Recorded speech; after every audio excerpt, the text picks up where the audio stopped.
이사야 64장 6절부터 12절까지입니다. 대저 우리는 다 부정한 자 같아서 우리의 의는 다 더러운 옷 같으며 우리는 다 쇠폐함이 잎사귀 같으므로 우리의 죄악이 바람같이 우리를 몰아가나이다. 주의 이름을 부르는 자가 없으며 스스로 분발하여 주를 붙잡는 자가 없사오니 이는 주께서 우리에게 얼굴을 숨기시며 우리의 죄악을 인하여 우리로 소멸되게 하셨음이니이다. 그러나 여호와여, 주는 우리 아버지이시니이다. 우리는 진흙이요 주는 토기장이시니 우리는 다 주의 손으로 지으신 것이라. 여호와여, 과히 분노하지 마옵시며 죄악을 영영히 기억하지 마옵소서. 구하오니 보시옵소서, 보시옵소서. 우리는 다 주의 백성이니이다. 주의 거룩한 성읍들이 광야가 되었으며 시온이 광야가 되었으며 예루살렘이 황폐하였나이다. 우리 열조가 주를 찬송하던 우리의 거룩하고 아름다운 전이 불에 탔으며 우리의 즐거워하던 곳이 다 황무하였나이다. 여호와여, 일이 이러하거늘 주께서 오히려 스스로 억제하시리이까? 주께서 오히려 잠잠하시고 우리로 심한 괴로움을 받게 하시리이까? 오늘 본문 말씀은 이사야 63장 15절에서 64장 끝절까지입니다만 편의상 64장 6절 이하만 봉독했습니다. 63장에서 이어져 온 파수꾼의 기도의 뒷부분입니다. 파수꾼은 하나님께서 우리의 처지를 헤아리시고 찾아와 주신다면 문제가 금방 해결될 것이라 고백하고, 그러나 우리같이 패역하고 우리가 스스로 하나님 말씀을 저버렸는데 그런 기대를 할 수 있겠는가라고 또 자책합니다. 그러나 우리가 이 어려움을 자초했고 이 심판을 우리가 만들어냈다 할지라도 하나님은 우리 아버지 아니십니까? 64장 8절 이하에 나오죠. 그러나 여호와여, 주는 우리 아버지시니다. 우리는 진흙이요 주는 토기장이시니 우리는 다 주의 손으로 지으신 것이라.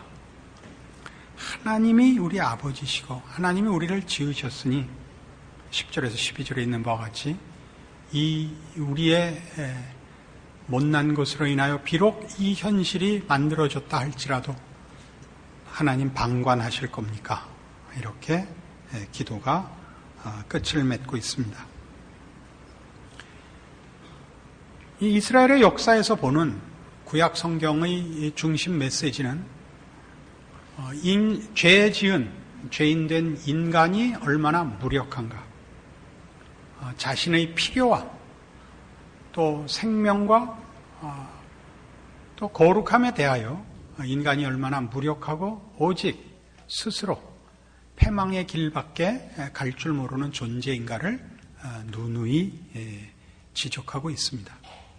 동시에 그러나 우리를 지으시고 사랑하시는 하나님이 오직 그의 은혜와 긍휼과 자비와 사랑을 근거하여 우리에게 구원을 베푸신다. 이런 메시지를 그 중심 주제로 증거하고 있습니다.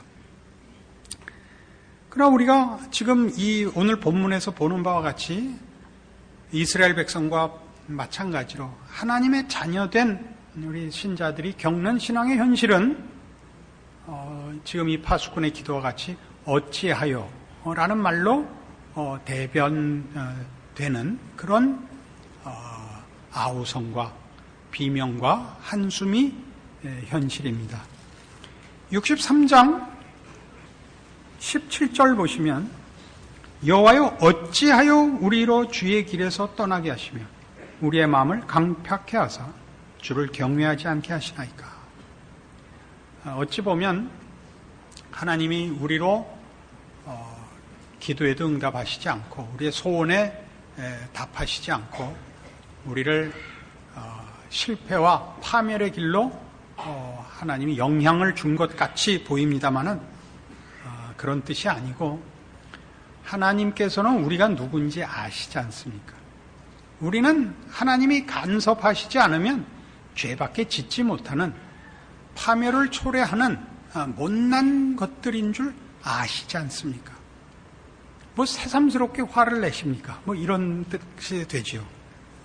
그러나 그 앞에 16절을 보시면 그러니까 17절에 이런 어찌하여는 이런 근거 속에서 나옵니다. 주는 우리 아버지시라. 아브라함은 우리를 모르고 이스라엘은 우리를 인정치 아니할지라도 여호와여 주는 우리의 아버지시라. 상고부터 주의 이름을 우리의 구속자라 하셨지 않습니까? 이렇게 해서 17절이 나오죠. 어찌하여라는 것은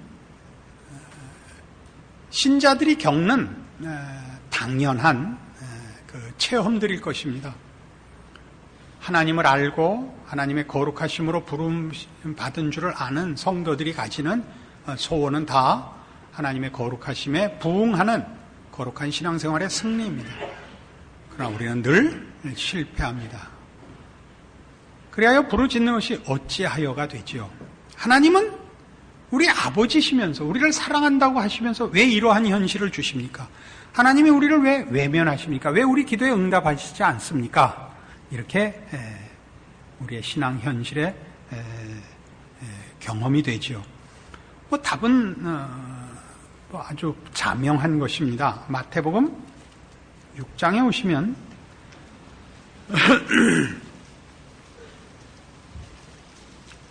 마태복음 6장 30절에 여러분 잘 아시는 이런 선언이 나오죠.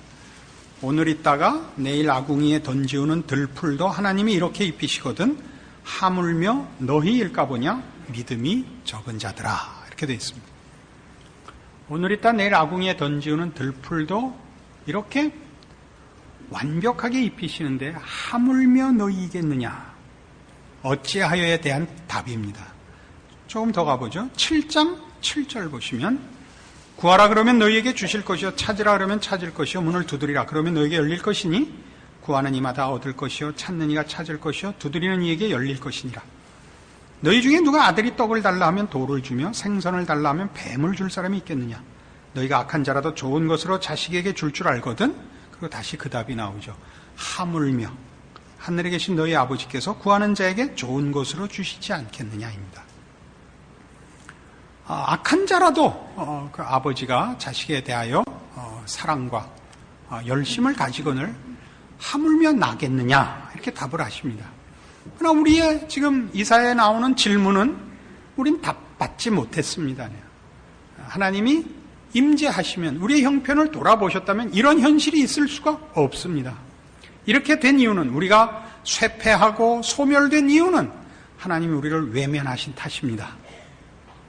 여기 마태복음의 이 답, 아니 뭐 성경 전체의 답은 나는 너희를 외면한 적 없고 너희를 손 놓은 적 없으며 어느 한순간도 내가 개입하지 않은 인생은 없다라고 답하십니다. 이 문제는 우리가 분명히 풀고 지나가야 하는 성도들의 신앙 현실에 있어서 가장 중요한 문제 중에 하나일 것입니다.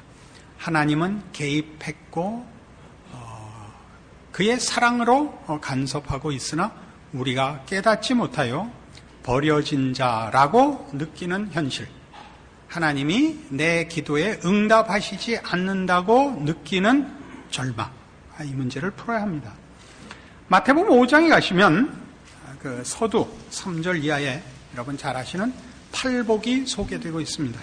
거기 복들이 이렇게 나와 있죠. 심령이 가난한 자는 복이 있나니 천국이 저희 것이며 애통하는 자는 복이 있고 온유한 자 복이 있고 의에 줄이고 목마른 자 긍휼히 여기는 자 마음이 청결한 자 화평케 하는 자 의를 위하여 핍박을 받은 자 복이 있습니다.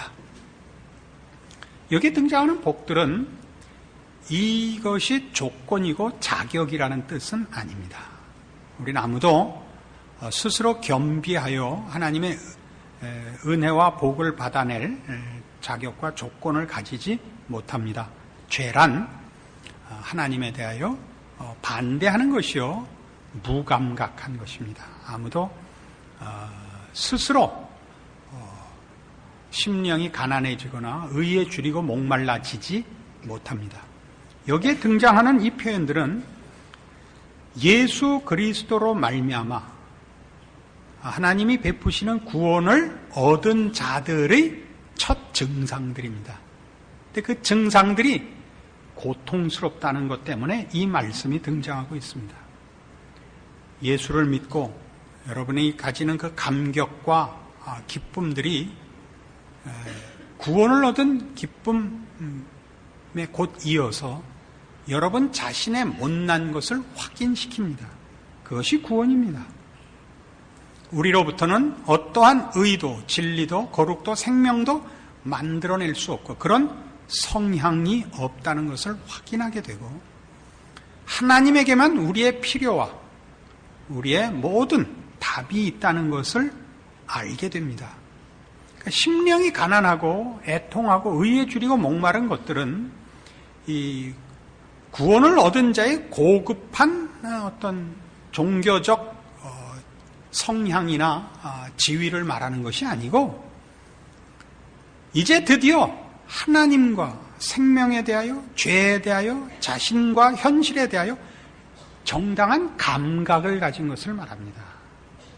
우리는 구원을 얻자 비로소 우리가 얼마나 이 거룩한 문제에 대하여 무력한지 알게 됩니다. 의에 줄이고 목마르다는 것을 피상적으로 읽으면 우리 열심 있는 신자들이 거룩과 신앙적인 일과 하나님의 영광을 위하여 열심을 가지는 것으로 이해될 수 있습니다. 여긴 전혀 그런 내용이 아닙니다. 이것은 그런 소원을 가지게 됐으나 무력한 자신에 대한 그 비통함입니다. 의에 굶주려 있습니다. 스스로 그 굶주림을 채울 아무것도 만들어낼 수 없는 자신에 대하여 절망하고 비명을 지르는 것을 말합니다. 그러니까 이런 자들이 복이 있다는 것은 하나님이 그리스도 예수로 말미암아 우리 안에 개입하셨다는 증거이니 복 있는 것이다 이렇게 얘기하는 것입니다.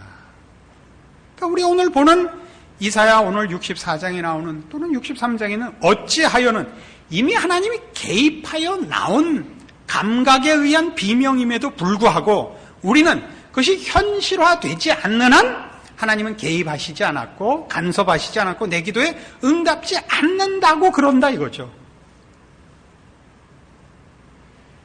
여러분의 관심과 저의 관심이 이렇게 다를 줄은 몰랐습니다. 구약성경 764페이지에 가시면 욥기 3장 20절에 지금 제가 설명한 이런 대목에 관한 아주 생생한 성경의 증거가 나옵니다. 욥기 3장 20절입니다. 어찌하여 곤고한 자에게 빛을 주셨으며 마음이 번뇌한 자에게 생명을 주셨는고. 욥의 비명입니다.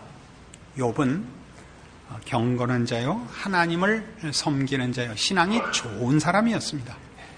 그러나 이제 시련을 겪습니다. 그가 시련의 극한 상황에 이르자 자신이 가지고 있는 믿음으로 자신의 겪고 있는 고통을, 고민을, 갈등을 다 극복할 수 없는 자신을 발견하고 부르짖는 것입니다. 하나님을 몰랐으면, 진리를 몰랐으면 그냥 자폭해버리면 쉬울 텐데 정답을 압니다. 그러나 그 정답을 만족시킬 힘이 없습니다, 스스로에게. 이것이 여기 나오는 어찌하여 곤고한 자에게 빛을 주셨습니까? 라는 고백입니다. 우리는 이런 비슷한 경우를 요셉에게서도 봅니다.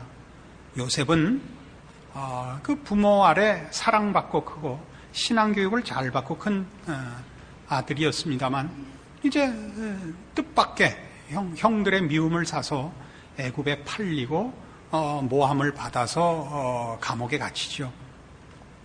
그가 얼마나 그 감옥 속에서 고민을 했느냐 하면 시편에 나오는 기록, 시편 105편에 나오는 기록식으로 하면 그 몸이 쇠사슬에 묶였다라고 되어 있는데 그 원문을 직역하면 그 쇠사슬이 혼을 꿰뚫었다는 뜻입니다.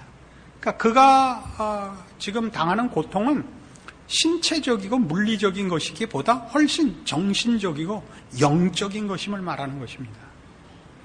그가 가진 신앙을 유지하며 승리하는 일에 그 스스로가 자기가 알게 된 신앙의 승리를 위한 힘을 만들어내지 못하는 사실에 그의 고통이 있는 것입니다.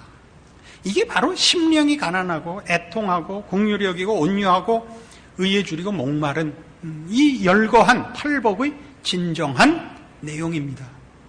우리는 하나님이 우리 안에 간섭하심으로 인하여 영적인 감각을 가지는데 그 감각이 맨 처음 뭐로 나타나느냐 하면 하나님의 위대하심과 복되심 이전에 나의 철저한 절망, 부인으로 나옵니다.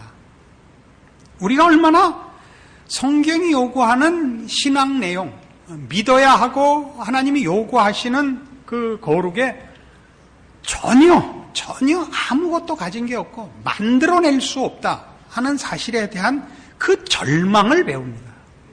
그래서 이 심령이 가난하고 애통하고 의에 줄이고 목마른 것은 그래서 복되다 하는 겁니다. 하나님이 내 안에 그의 일을 시작하신 증거이기 때문에 복되다고 하느니라 이렇게 나오는 셈이죠. 우리는 이런 하나님 안에만 우리의 모든 답이 있다는 것을 예를 들면 요한복음 15장에 있는 포도나무 비유로 지난주에도 살펴보았었습니다. 이런 일들은 우리 사실 예수 믿는 사람들에게는 모든 신앙의 내용과 형태가 이 원리 속에 있습니다만 우리가 늘 놓치죠. 마태복음 16장에 가보시겠습니까? 마태복음 16장 16절 시몬 베드로가 대답하여 가로되 주는 그리스도시요 살아계신 하나님의 아들이시니이다. 예수께서 대답하여 가라사대 바요나 시몬아 네가 복이 있도다. 이를 네게 알게 하니는 혈육이 아니요 하늘에 계신 내 아버지시니라. 또 내가 네게 이르노니 너는 베드로라. 내가 이 반석 위에 내 교회를 세우리니 음부의 권세가 이기지 못하리라. 내가 천국 열쇠를 네게 주리니 네가 땅에서 무엇이든지 매면 하늘에서도 매일 것이요 네가 땅에서 무엇이든지 풀면 하늘에서도 풀리리라. 예수님께서 교회를 약속하시는 대목이요 교회의 특권과 영광을 선언하십니다. 천국 열쇠를 교회가 쥐고 있고 우리가 풀고 매는 대로 하늘에서 그렇게 응답하실 것입니다. 그러나 이 대목은 늘 우리에게 이런 작지만 결정적인 오해를 불러일으키곤 합니다. 베드로의 고백 위에 이 교회가 섰다. 그의 주를 알아본 신앙과 헌신 위에 교회가 서 있다라고 우리는 놔두면 이 본성으로 돌아옵니다. 그게 아니고 베드로가 한 고백의 내용, 주는 그리스도시요 살아계신 하나님의 아들이십니다. 이 예수의 메시아 되심과 그의 하나님 되심이 근거가 되어 교회가 허락되는 겁니다. 우리의 헌신과 우리의 실력은 우리 아까 이사야 64장 6절 식으로 얘기를 하면 우리의 의는 다 더러운 옷과 같습니다. 그런 겁니다. 우리가 가진 실력은 신앙과 교회에 도움이 안 되는 게 아니고 언제나 방해가 됩니다.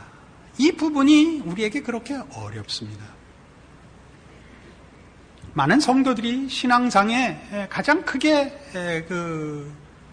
올무가 되고 걸려 넘어지는 부분이 뭐냐면 신앙이 우리에게 주는 교훈들, 정당한 결과를 평가할 줄 모릅니다. 즉 자신에 대하여 절망하는 것은 신앙에서는 당연한 결과입니다.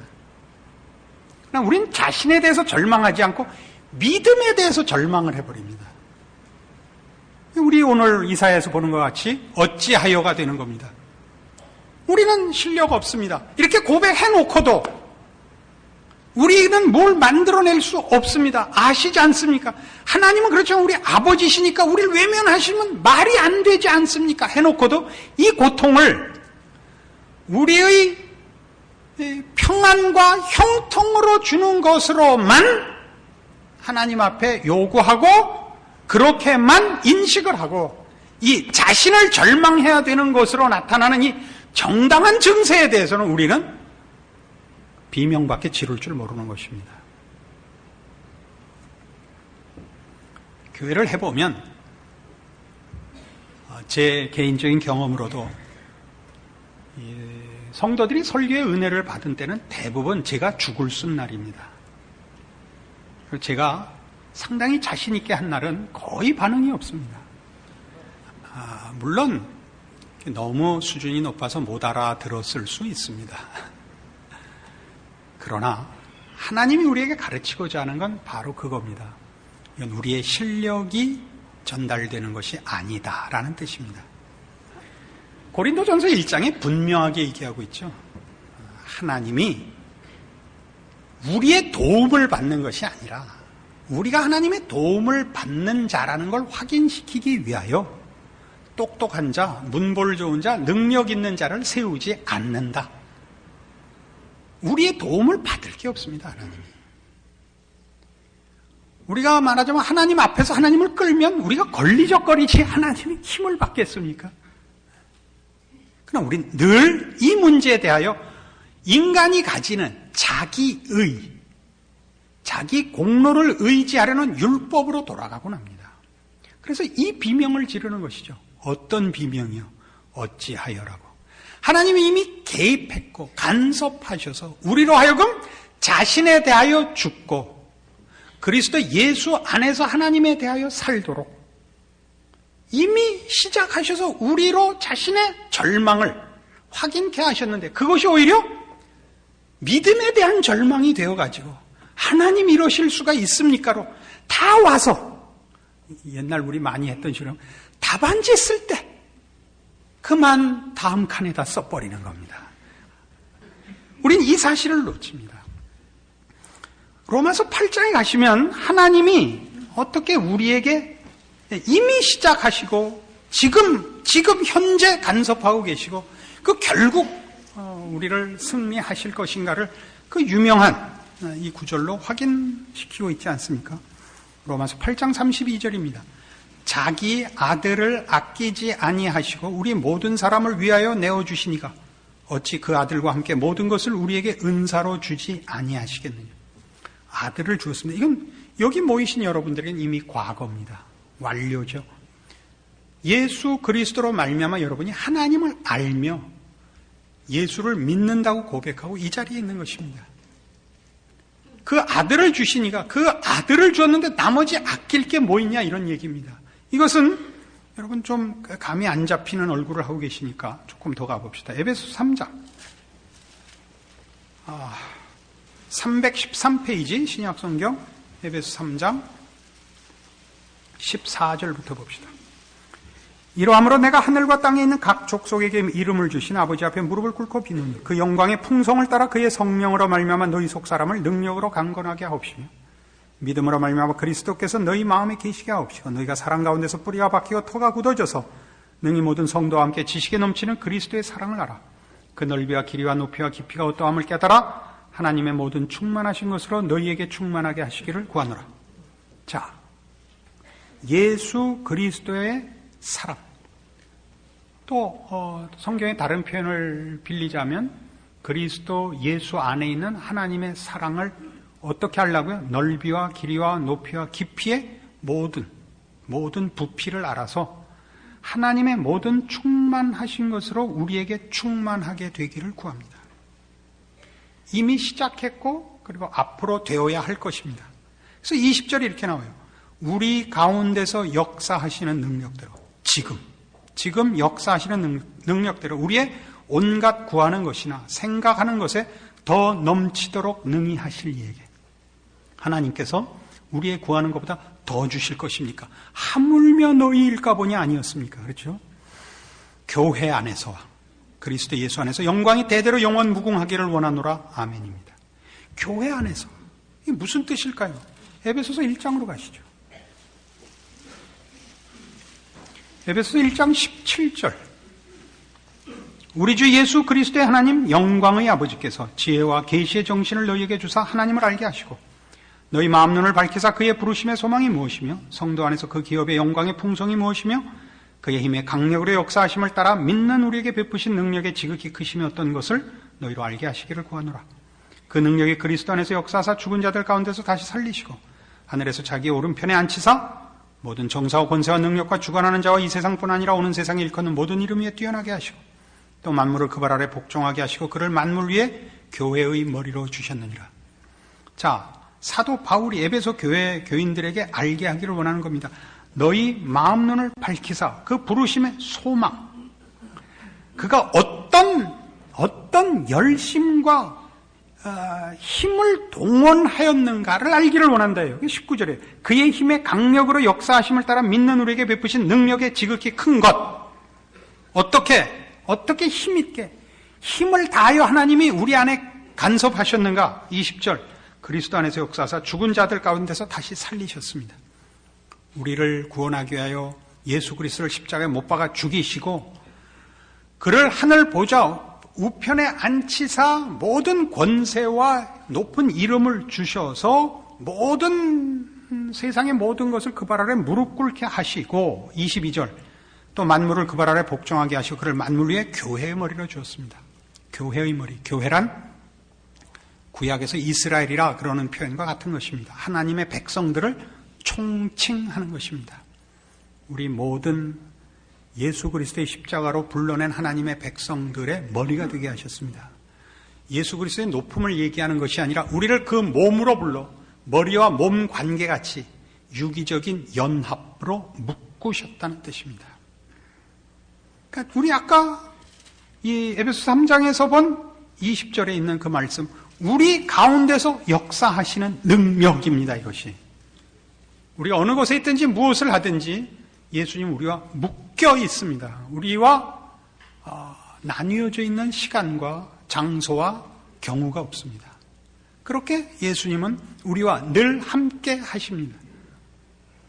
개입하셨고 묶으셨고 운명을 같이 하기로 작정하셨고 그래서 우리를 완성하실 것입니다. 그러나 우리는 늘 뭐라고 그런다고요? 어찌하여라고 한다고요. 왜 그런다고요?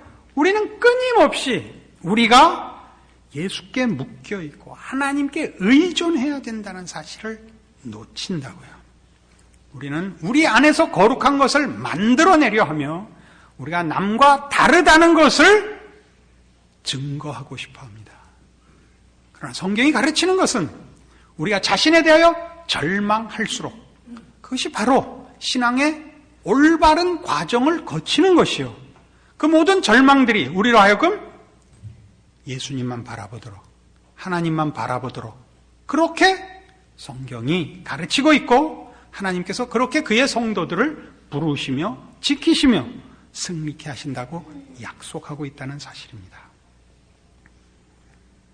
여러분들이 지금 여러분 자신의 신앙의 현실을 점검해 보십시오.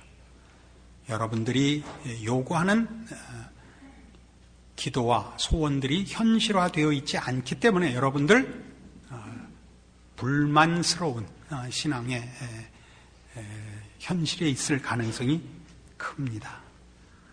그러나 우리 하나님께서 여러분을 뭘 만들고 싶어 하는지를 안다면 오늘 식으로 얘기해서 여러분 자신에 대해서 절망하기를 바라며 세상의 헛된 것에 대하여 고개를 돌리기를 원한다는 사실을 안다면 우리가 정당한 기도를 드릴 수 있고 하나님만이 주실 수 있고 하나님 안에만 있는 것을 소원하게 되며 그 기도와 그 소원에 대하여 하나님 즉각 응답하실 것입니다. 왜요? 우리는 아까 본 대로 심령이 가난하고 애통하고 의에 줄이고 목마른 이 모든 일들에 대하여 주님의 입으로 친히 하신 약속 복 있는 자라는 선언을 받고 있기 때문입니다. 심령이 가난한 자는 천국이 저희 것이요 애통하는 자 위로받을 것이요 의에 줄이고 목마른 자 배부를 것입니다.